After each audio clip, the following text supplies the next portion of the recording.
Oi, Ritinha, boa noite, boa tarde ou bom dia, não sei qual momento que você tá vendo esse vídeo. Então, eu vim fazer o trabalho e era para escolher um tema. Eu escolhi o tema A Crise de 1929. Eu vou explicar, contar um pouco o que foi, um pouco o que aconteceu.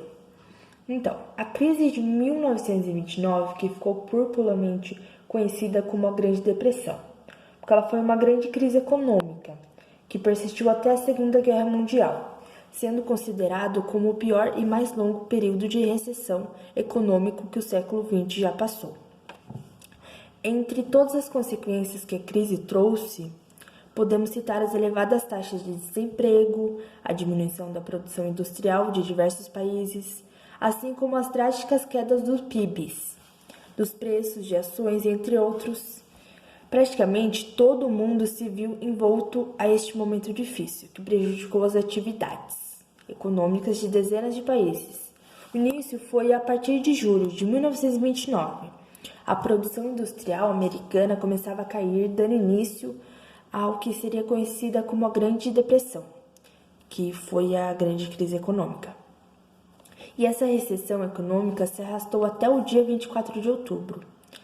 E quando a Bolsa de Valores de Nova York e a New Stock Exchange viram os valores de suas ações despencarem completamente, fazendo com que milhares de acionistas perdessem tudo praticamente da noite para o dia.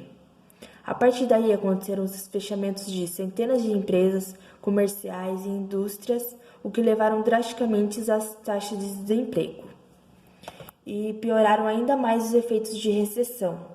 Causas da crise de 1929 foi quando a Primeira Guerra Mundial chegou ao fim, quando alguns países europeus estavam com suas economias enfraquecidas e enquanto os Estados Unidos cresciam cada vez mais, lucrando com a exportação de alimentos e produtos industrializados. Em decorrência disso, a produção norte-americana se acostumou com esse crescimento, o que aumentou dia após dia. E principalmente entre os anos de 1918 e 1928.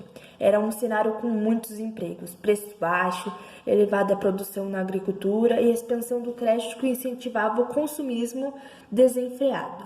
O problema para os Estados Unidos foi que a Europa começou a se restabelecer, o que levou a importar cada vez menos dos Estados Unidos.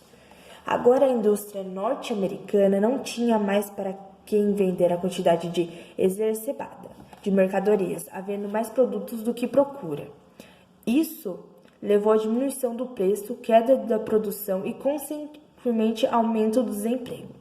Esses fatores provocaram a queda dos lucros e a paralisação do comércio, ocasionando a queda das ações da Bolsa de Valores, quebrando-a. Em seguida, em resumo, a crise de 1929 se deu graças à superprodução que não estava preparada para a falta de procura e acabou com todas as mercadorias encalhadas.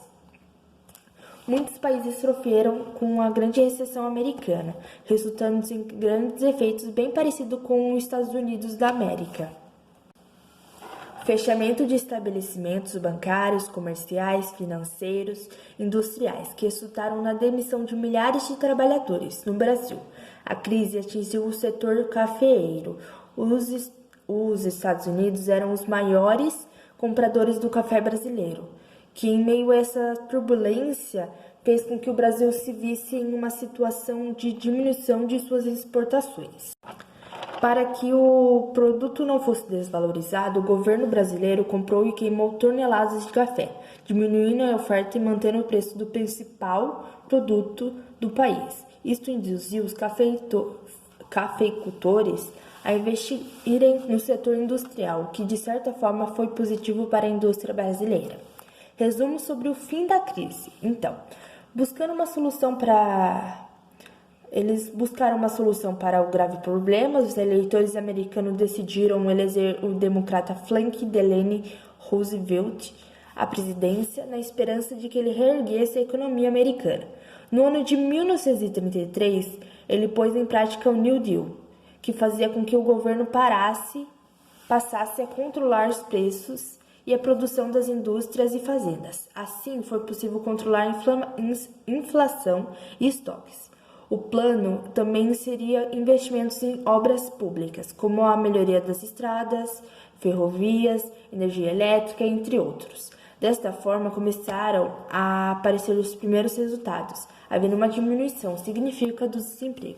Com o desenvolvimento do programa, a economia norte-americana foi aos poucos voltando a entrar no rumo. E no início da década de 1940, ela já funcionava normalmente. Então foi isso, eu expliquei um pouquinho, espero que você tenha gostado e muito obrigada pela atenção. Um beijo!